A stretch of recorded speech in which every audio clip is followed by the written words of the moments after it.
성경 말씀 보도록 하겠습니다. 구약성경 열왕기상 13장 25절부터 34절까지 말씀을 함께 교독하시면서 공부하도록 하겠습니다. 오늘은 열왕기상 13장에 있는 말씀을 통해서 하나님의 하나님 되심이라는 말씀의 제목으로 오늘 이 말씀을 함께 나누도록 하겠습니다.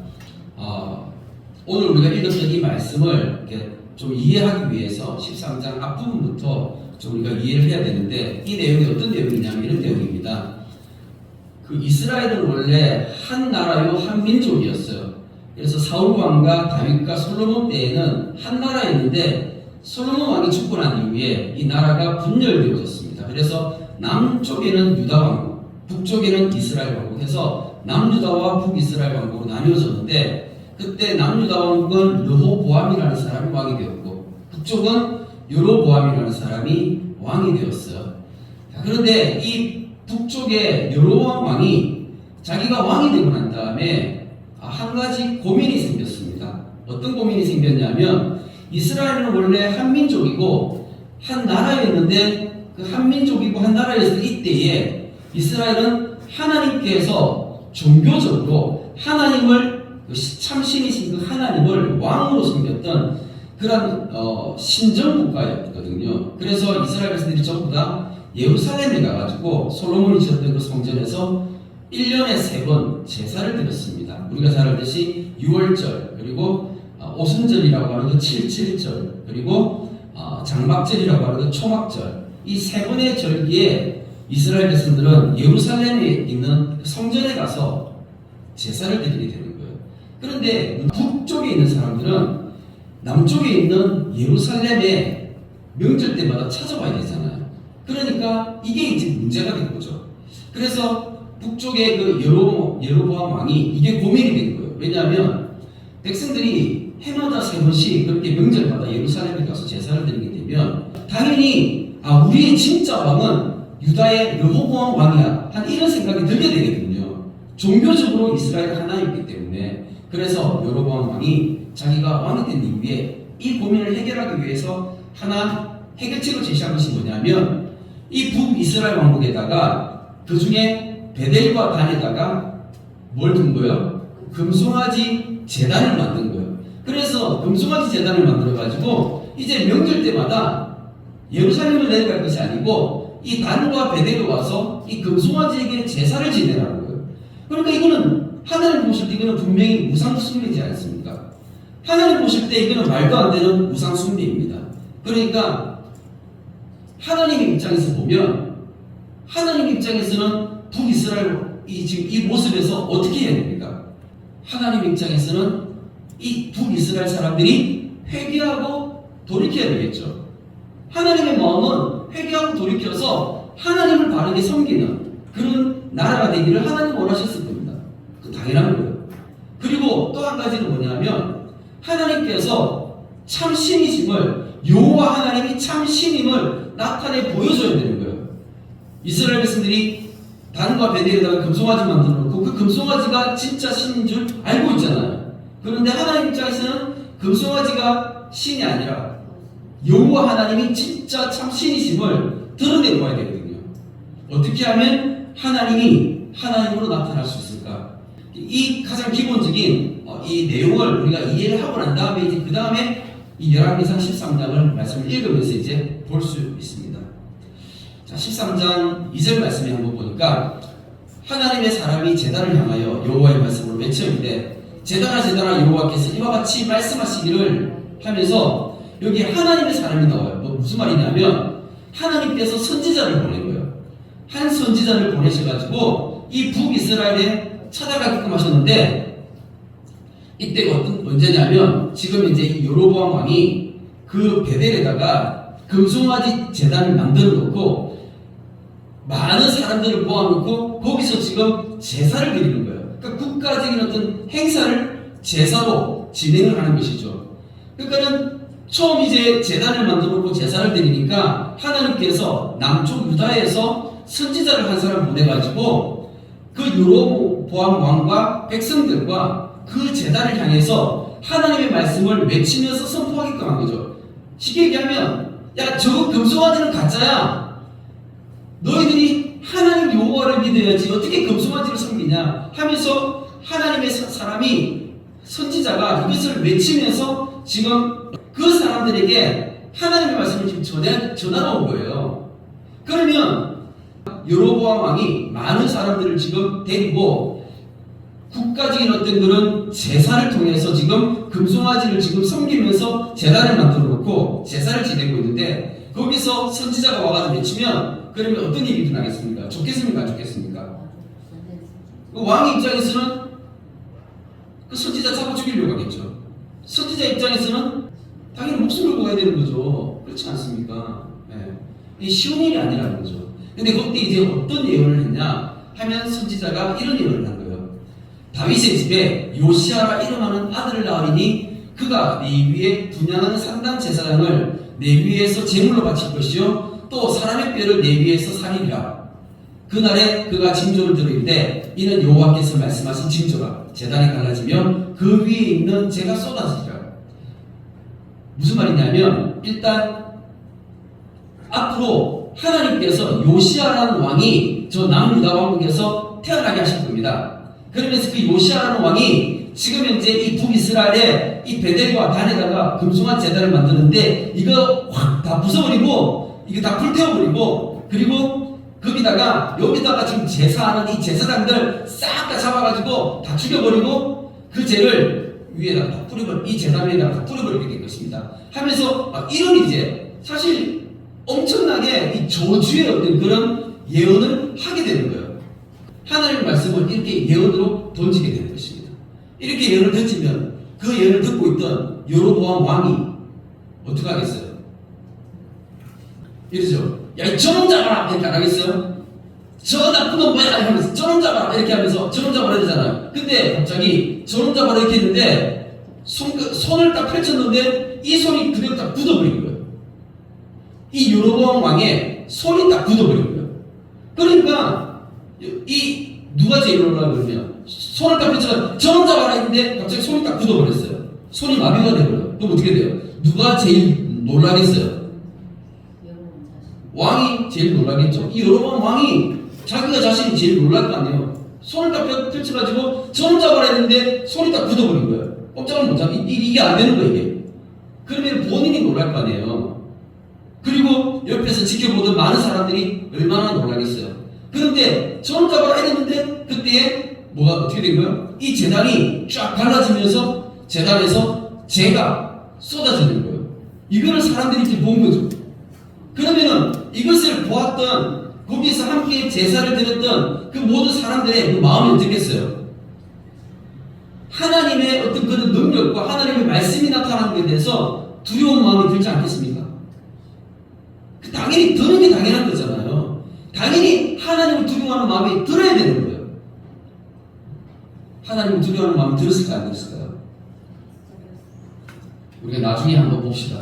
그 결과가 어떻게 됐는지. 진짜 사람들의 마음 가운데 하나님을 두려워하는 그 마음이 생겼는지 한번 우리가 말씀을 통해서 살펴보도록 하겠습니다. 자, 6절 말씀을 보니까 왕이 하나님의 사람에게 말하는데 청하건대 너는 나를 위해 내 손이 다시 상하게 기도하라. 하나님의 사람한테 부탁을 하는 선지자한테 내 손이 지금 굳어버렸는데 이거 좀 기도해가지고 좀 낫게 해달라고 그렇게 부탁을 하는 거예요. 여로보암 왕이 이 그 하나님의 사람 선지자에게. 그러니까 이 하나님의 사람 선지자가 그 여로보암 왕의 말을 듣고 그리고 하나님 앞에 기도를 해주는 거예요. 하나님의 사람이 여호와께 은혜를 구하면서 하나님 여로보암 왕을 불쌍히 여기셔서 하나님 도와주세요. 다시 이 손을 이 굳어버린 손을 하나님 다시 이렇게 건강하게 성할 수 있도록 하나님 만들어주세요. 이렇게 기도를 한 거예요. 하나님께서는 이때 그 하나님의 사람이 기도한 것을 하나님 들으시고 그 여로보암 왕의 이 팔을 굳어버린 팔을 하나님께서 치료해주셨어요. 낫게 해주신 거예요. 그러니까 손이 다시 이렇게 온전해진 거예요. 그러니까 이제 이 여로보암 왕이 죽다가 살아난 거잖아요. 그렇잖아요. 그러니까 어떻게 하냐면 이 하나님의 사람에게 접대를 하는 거죠. 이게 하나님의 사람한테 접대를 하면서 뭐라고 얘기하냐면 나와 함께 집에 가서 좀 쉬시고 맛있는 것도 좀 드시고 그리고 내가 당신에게 예물도 드리겠습니다. 내 팔을 통해 나서줬으니까 예물도 드리겠습니다. 이렇게 이제 이야기를 하는 거예요. 왕께 대답하되 왕께서 왕이 집 절반을 나한테 준다 할지라도 나는 왕과 함께 들어가지도 아니하고 이곳에서는 떡도 먹지 않고 물도 마시지 않겠습니다. 이는 여호와 하나님의 말씀이 내게 명령하여 이르시되 떡도 먹지 말며 물도 마시지 말고 왔던 길로 되돌아가지 말라 하셨으니까 나는 다른 길로 돌아가겠습니다 하면서 그렇게 거절하고 하나님의 사람은 다른 길로 떠나버렸어요. 네. 이런 말씀을 통해서 우리가 한 번쯤 생각해 보아야 될 것들이 있습니다. 그렇지 않습니까? 이 하나님의 사람은 진짜 하나님의 말씀을 어떻게 한 거예요? 그대로 말씀 그대로 순종하고 사실 목숨 걸고 왔잖아요. 그럼 여기 와가지고 자기가 여로보암 왕 앞에서 그 저주의 예언들을 했을 때 그 저주의 예언이 여로보암 왕이 듣기에는 너무나 화가 나는 얘기니까 목숨 걸고 해야 되는 거거든요. 그런데 그 목숨 걸고 왔을 때에 하나님 도우셔서 이런 일들을 일으키셨고 그리고 이제 자기는 아무것도 취하지 않고 자기 길로 다시금 돌아가게 되는 그런 모습을 볼 수 있었습니다. 자, 그런데 그 다음 말씀에 보니까 11절 말씀에 베델에 한 늙은 선지자가 살더니 하면서 한 늙은 선지자가 나오는 거예요. 이게 무슨 말이냐면 오랫동안 선지자 노릇하는 사람입니다. 어디서요? 베델에서요. 우리가 생각할 때 올바른 사람일까요? 아니면 별로 올바르지 않을까요? 어떻게 생각이 되십니까? 지금 이 베델에서 어떤 일이 있어요? 여로보암 왕이 베델에다가 금송아지 제단을 만들어서 거기서 제사를 드립니다. 하나님을 섬기는 사람이 그러면 이런 그 왕이 이런 일을 하고 백성들이 이런 일을 하면 그러면 선지자는 거기서 어떻게 해야 됩니까? 당연히 거기에 대해서 반대하면서 이야기해야 되죠.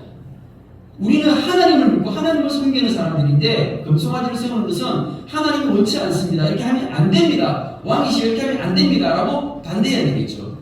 그런데 이 선지자가 베델에서 그냥 있었고 그리고 그의 아들들이 지금 이제 이 제사를 지내는 이 자리에 참석하고 있었어요. 그 아들들이. 그러면 지금 이제 이 늙은 선지자는 어떤 사람인 거예요? 여로보암 왕이 보았을 때 사실 자기와 함께 타협하고 협조해주는 그런 선지자잖아요.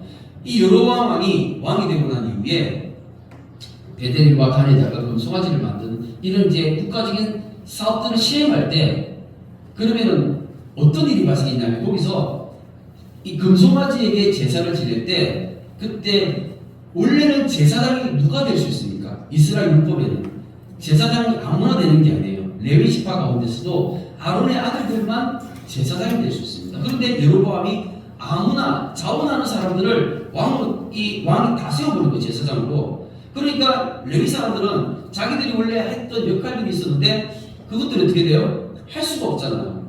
그러니까 이 레위 지파 사람들이 남쪽 유다로 다 내려가 버렸어요. 예루살렘 내려가 버렸어요.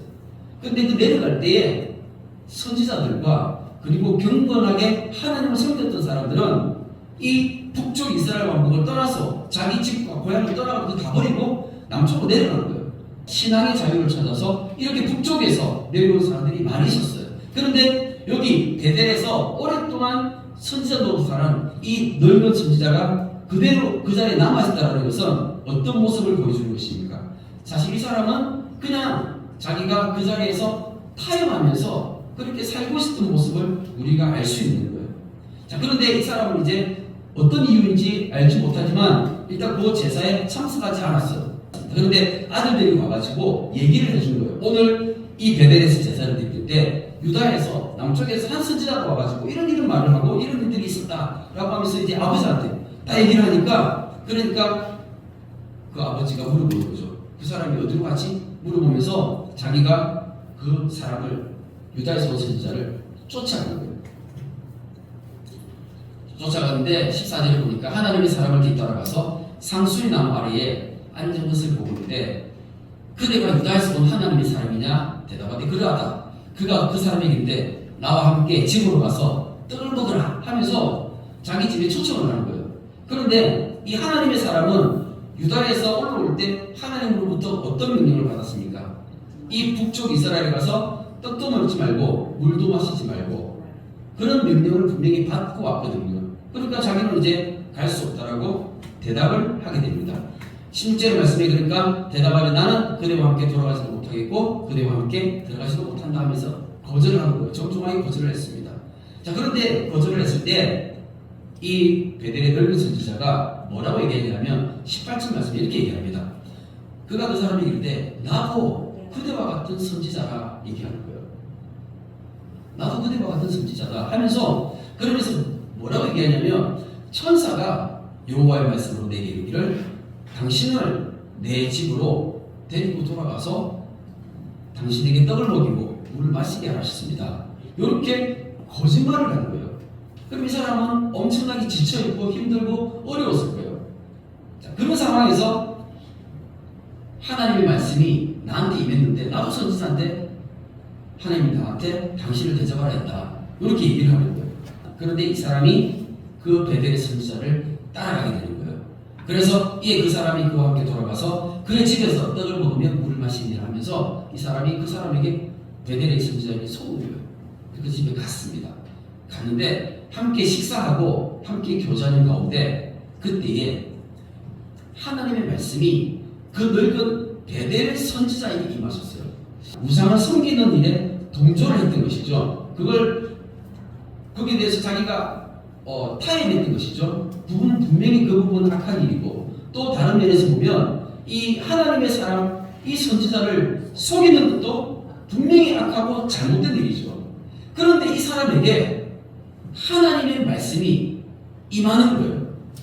여호와의 말씀이 이 베델의 늙은 선지자에게 임하여가지고 뭐라고 얘기하냐면 네가 여호와의 말씀을 어기며 네 하나님 여호와께서 네게 내리신 명령을 지키지 아니하고 돌아와서 여호와가 너들은 떡도 먹지 아니하고 물도 마시지 말라 하신 곳에서 떡을 먹고 물을 마셨으니 네 시체가 네 조상들의 묘실에 들어가지 못하리라 하면서 너 돌아가는 길에 죽을 거야.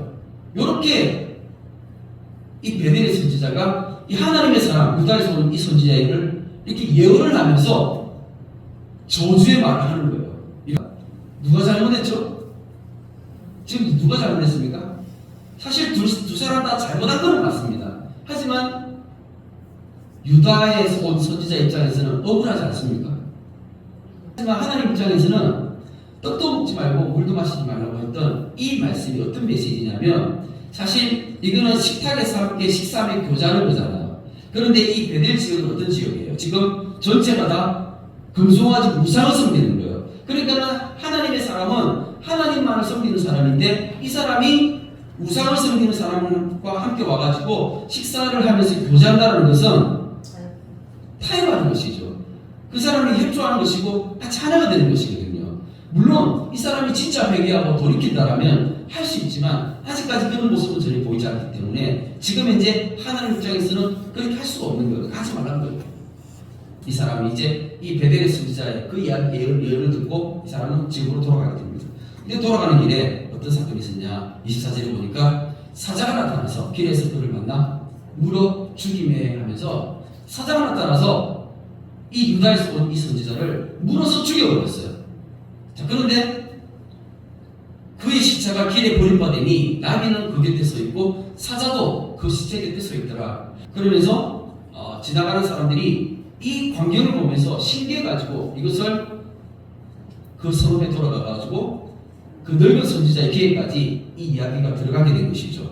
그러면서 이 늙은 선지자가 듣고 난 다음에 이는 여호와의 말씀을 어긴 하나님의 사람이구나 하면서 자기가 다시 그 하나님의 사람을 쫓아가게 되는 거예요. 그래서 가서 이제 확인해 보는 거죠. 확인해 보니까 진짜 그가 가서 먼저 그의 시체가 길에 버림받았고 나귀와 사자는 그 시체 곁에 있어 있는데 사자가 시체를 먹지도 아니하였고 나귀를 찢지도 아니하였더라 하면서 길에서 보니까 진짜 이상한 거예요. 왜냐하면 사자가 물어 죽였으면 그다음 어떻게 해야 돼요? 그 시체를 뜯어 먹어야 되잖아. 근데 먹지도 않고 그리고 나귀를 건들지도 않았어요. 그러면은 사자는 원래 뜯어 먹으면 나귀를 먼저 먹어야 되는데 나귀는 건들지도 않고 사람은 먹지도 아니하면서 물어서 죽여버리는 한 거죠. 그러면서 그냥 멀뚱멀뚱 쳐다만 보고 있는 거예요. 이 광경은 어떤 메시지인가요? 하나님께서 이 사자를 명하셔서 그 선지자를 그냥 길에서 객사하면서 죽이고 하나님께서 사자에게 명하신 거예요. 이것을 그대로 하나님께서 이루신 거죠. 이게 베델의 선지자가 그대로 예언한 것이 그대로 이루어지게 한 거예요. 그래서 오늘 이 말씀들이 우리 안에서 조금 이제 하나씩 좀 풀어질 수 있도록 좀 제가 이렇게 말씀을 좀 나누려고 합니다. 먼저 이 베델의 선지자가 하나님의 사람을 속인 이유가 뭘 것 같습니까? 왜 속였을까요? 그 이유가 있습니다. 그 이유가 뭐냐면 이 사람의 마음 가운데 이 넓은 선지자는 저 유다에서 온 선지자가 진짜 하나님의 사람이며 그리고 그 사람이 예언한 것이 진짜인지 확인해 보고 싶었던 거예요. 그게 진실인지 하나님의 말씀을 진짜 이 사람이 듣고 그것을 그대로 선포한 것인지 확인해 보고 싶었어요. 어떻게 확인해 볼 수 있습니까? 왜냐하면 자기가 가가지고 떡과 이 물을 먹지 말라고 했는데 자기 집으로 초청하는데 이 사람이 거짓말로 속였잖아요. 근데 따라오면 그러면 이 유다에서 온 선지자는 진짜예요, 가짜예요? 가짜가 되는 거죠. 이 베델의 선지자는 진짜 이 사람이 하나님의 사람인지를 확인하고 싶었던 거예요. 그럼 왜 이것을 확인하고 싶었을까요? 그 이유가 있겠죠.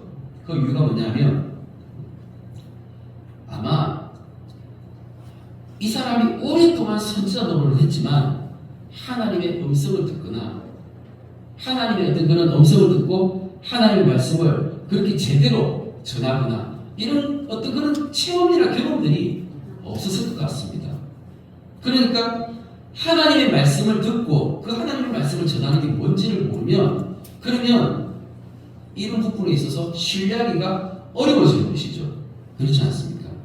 그러니까 아마 이 사람의 그 마음 가운데는 저 사람은 아마 아닐 거야 하는 이런 생각은 있었지만 그런데 만약에 진짜 하나님의 사람이라고 한다면 그러면 나는 어떻게 해야 되는가 이런 생각 들지 않겠습니까? 만약에 이 유다에서 온 선지자가 전한 그 메시지가 참이라고 한다면 그러면 내가 과연 이 베델에 남아있는 것이 맞는 것인지 아니면 내가 저 남쪽으로 내려가야 되는 것인지 아니면 내가 이곳에서 뭔가 할 일이 있는 것인지 어떤 그런 것들이 여러 가지 생각이 복잡해지는 거잖아요. 진짜 하나님의 말씀을 가지고 내가 어떻게 해야 되는지. 그래서 이것을 테스트하고 시험해 본 것 같습니다. 근데 이렇게 좋아 보이지도 않는 이 늙은 선지자에게 왜 하나님의 말씀이 이 사람이 늙은 선지자에게 또 임했을까요? 그래서 궁금한 거예요. 왜 이 늙은 선지자에게 하나님의 말씀이 임했을까? 그 이유가 있습니다. 그 이유가 뭐예요? 오늘 말씀의 제목이 뭐죠? 하나님 되심입니다. 하나님 입장에서는 뭐가 중요해요?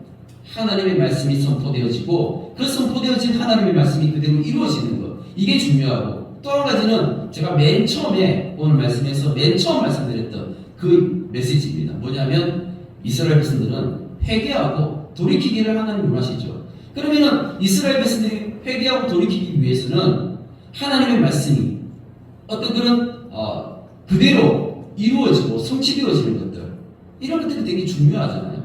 그러니까는 하나님 입장에서는 하나님께서 사용하시는 이 하나님의 사람 그 사람이 어떻게 되는 그것보다 더 중요한 게 뭐냐면 하나님의 말씀이 이루어지는 것입니다.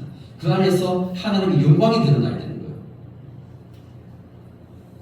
하나님의 사람이 전한 그 메시지에서 하나님의 영광이 드러나야 되는 이것이 중요한 것이라는 거죠. 이 말씀이 이해되어지십니까? 그러니까 유다의 하나님의 사람이 진짜임을 드러내시기 위해서 하나님은 또 누구를 사용하셨냐면 이 베델의 늙은 선지자를 사용하셔서 하나님께서 이 늙은 선지자에게 하나님 말씀 주셔가지고 오히려 이 유다에서 온 이 하나님의 사람에 대해서 너는 길에서 죽을 거야 이것을 예언하게 하셨습니다. 근데 그것이 어떻게 돼요? 그대로 성취되고 이루어진 것이죠. 자, 그러니까 이 29절에 이 늙은 선지자가 하나님의 사람의 시체를 들어 나귀에 실어가지고 돌아와 자기 성읍으로 들어가서 슬피 울며 장사하되 곧 그의 시체를 자기의 묘실에 두고 오라 내 형제여 하며 그를 위하여 슬피 울이니라. 여기 슬피 운다는 표현이 두 번 나오지 않습니까? 이 말은 어떤 의미일까요? 이 늙은 선지자가 하나님의 사람이 유다에서 온 그 하나님의 사람의 죽음을 어떻게 하는 거예요? 진짜 슬퍼했다라는 거예요. 그러니까 자기 때문에 이 진짜 하나님의 사람이 죽은 거에 대해서 너무너무 마음 아팠고 너무 미안하고 그러니까 슬퍼할 수밖에 없었던 거죠. 그러면서 뭐라고 얘기하냐면 오호라 내 형제요라고 하면서 당신은 진짜 내 형제다. 이것은 그러면 사실 한번 생각해보세요. 이 늙은 선지자가 진짜 하나님의 선지자였습니까? 이 늙은 선지자가 진짜 하나님의 사람이었습니까? 아니죠. 이 사람은 타협하는 사람이었고 세상에 속한 선지자였어요. 그런데 진짜 하나님의 사람을 만남으로 인해서 어떤 일이 발생하게 된 거예요? 이 사람이 이 베델의 이 늙은 선지자가 회개하고 돌이켰다는 것입니다. 누구를 통해서요? 유다에서 온 그 하나님의 사람을 통해서 그 사람의 죽음을 통해서 하나님께서는 이 베델의 늙은 선지자를 회개시키고 돌이키셨다는 겁니다. 그러면서 이 베델의 선지자가 이렇게 얘기합니다. 그 사람을 장사지내요.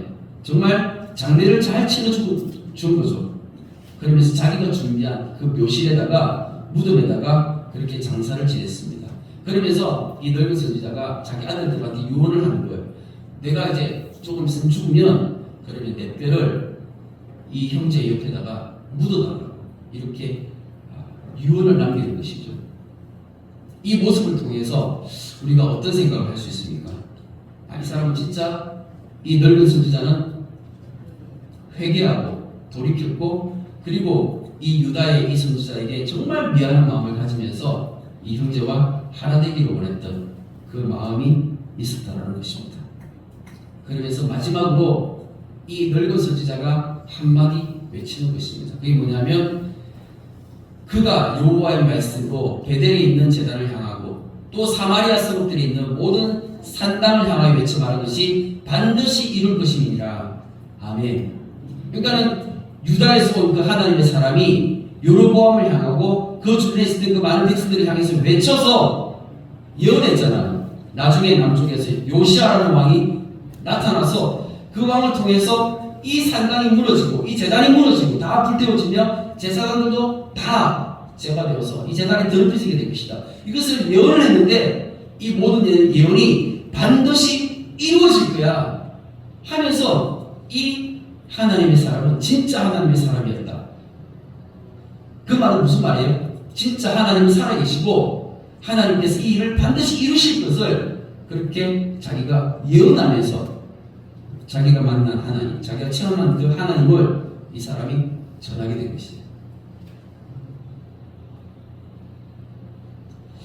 자, 그런데 이제 이 늙은 선지자가 자기 아들들과 많은 사람들에게 그 성도 사람들한테 이것을 이제 자기 마지막 사명으로 알고 이것을 전했을 거 아니에요. 전했을 때에 그때 이제 이 이야기를 사람들은 그 성경에 있는 베델에 있는 사람들 다 들었을 것입니다. 그러면 그 성도 사람들은 어떻게 해야 됩니까? 회개하고 돌이켜야 되는 것이 맞겠죠.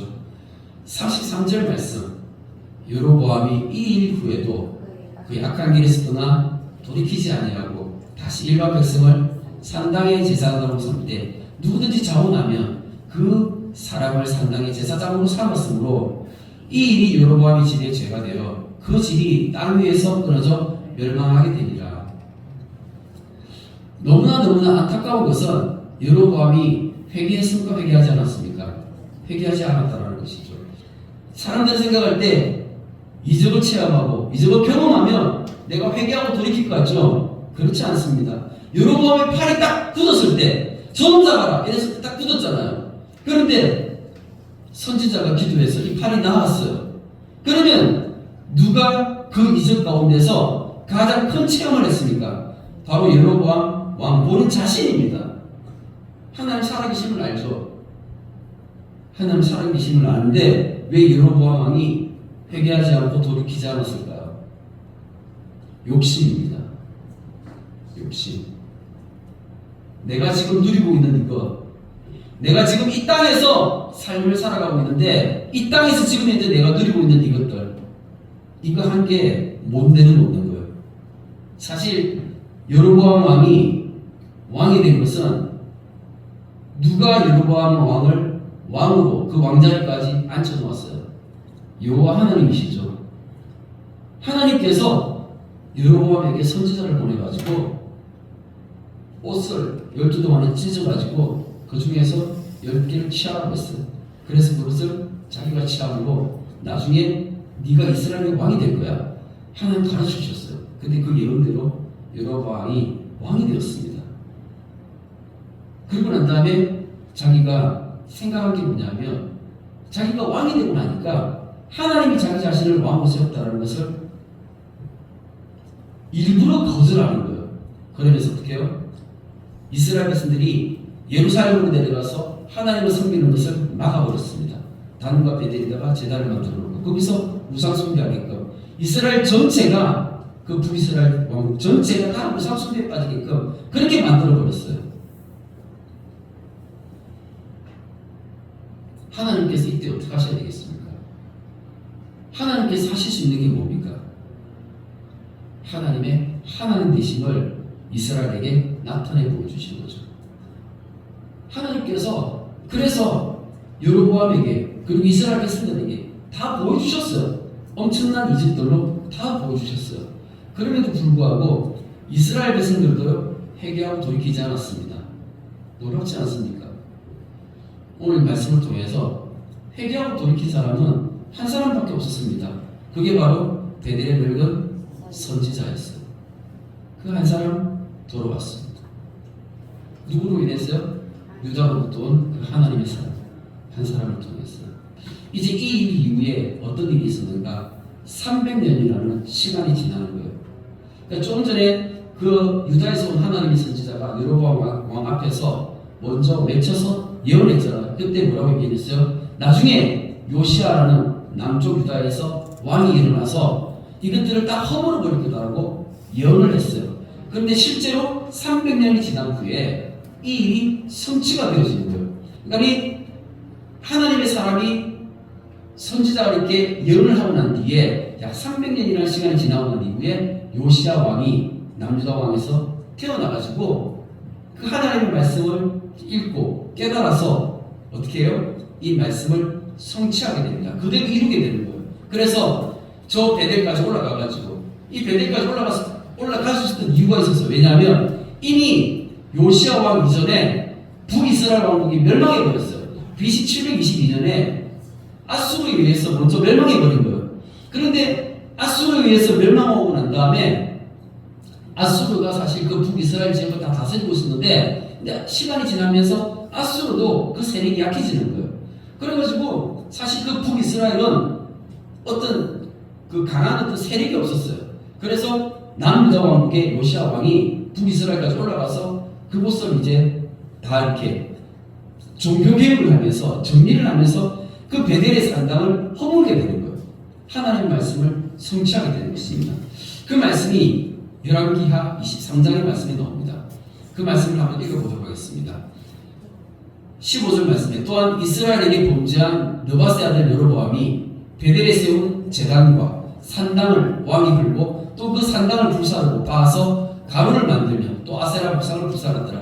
요시아가 몸을 돌이켜 산에 있는 무덤을 보고 보내어 그 무덤에서 해골을 가져다가 제단 위에서 불사라 그 제단을 더럽게 하니라. 이 일을 하나님의 사람이 전하였더니 그 전한 여호와의 말씀대로 되었더라. 아멘. 그래서 약 300년이 지난 후에 이 말씀이 그대로 이루어지게 된 거예요. 놀랍지 않습니까? 하나님의 말씀은 반드시 이루어지는 것입니다. 왜냐하면 하나님은 하나님 되시기 때문입니다. 그런데 또 한 가지 놀라운 일이 있는데 그게 뭐냐면 17절 말씀 다음 말씀 보니까 요시아가 이르되 내게 보이는 저것은 무슨 비석이냐 하니 선업 사람들이 그에게 이르되 왕께서 베델의 제단에 대하여 행하신 이 일을 전하러 유다에서 왔던 하나님의 사람의 묘실이다 하면서 요시아가 그 이제 베델의 산당을 다 허물고 그리고 막 이렇게 그 무덤에서 그 이렇게 썩은 이제 그 뼈들을 다 끄집어내 가지고 그거를 불살아 가지고 쟤를 막 제단에다 뿌리고 막 더럽히고 막 하는 이제 금송아지 제단을 이제 더럽히는 거죠. 막 그런 일을 하고 있는데 그때 이제 옆에 보니까 묘실이 하나 보이는데 그 비석이 하나 있는 거예요. 그래서 저 비석은 무슨 비석이냐 하니까 300년 전에 하나님의 사람이 요시야 왕 당신을 예언하고 이 일을 예언했던 그 선지자가 있었는데 그 선지자의 무덤입니다. 그 기습입니다라고 얘기하는 거예요. 그러니까 요시야 왕이 뭐라고 얘기하냐면 그러면 저 뼈는 옮기지 말고 그대로 두어라 하면서 그 하나님의 사람을 대접하는 거예요. 그러면서 우리가 그의 뼈와 사마리아에서 온 선지자 뼈는 그대로 두었더라 하면서 이 사마리아에서 온 선지자는 바로 그 베델의 늙은 선지자를 얘기하는 것입니다. 한 300년 전 후에 이 요시아라는 왕이 나타나서 무덤에서 뼈들을 다 끄집어내가지고 불사르면서 그것들을 다 이렇게 막 획파하고 막 무너뜨리고 막 더럽히고 막 하는 그때에 이 하나님의 사람의 뼈와 베델의 늙은 선지자의 뼈를 대접하는 것을 볼 수 있지 않습니까? 이게 어떤 의미예요? 하나님은요, 하나님의 사람들을 사랑하시고 대우하시고 기억하신다라는 것입니다. 하나님의 말씀이 반드시 이루어지는데 우리가 믿는 하나님의 말씀이 무엇입니까? 마지막 때에 예수님 다시 오시는 것입니다. 우리는 이 일을 위해 함께 달려갑니다. 하나님은 하나님의 사람들을 반드시 기억하십니다. 우리가 이 때를 살아가면서요, 하나님이 기억하시는 하나님의 사람이 되시길 축복합니다. 사랑의 하나님 감사합니다. 오늘도 주님 예배를 통하여 또 말씀을 통하여 하나님의 하나님 되심을 또한 우리에게 말씀하시고 가르쳐 주시니 감사를 드립니다. 그 베델의 선지자가 자신의 그 마지막 인생을 주님 주신 그 말씀 붙잡고 마지막 사명을 완수하며 달렸을 때에 하나님께서 그 사람을 또한 마지막 때에 위로하시고 하나님께서 대우하시는 그 모습을 통하여 하나님의 때에 우리 주님의 교회를 그렇게 인도하시고 복을 더하여 주시옵소서. 이 말씀이 온전히 우리 주님의 교회 가운데서 풀어지며 이루어지기를 간절히 기도하옵고 살아계신 예수 그리스도 이름으로 기도드립니다. 아멘.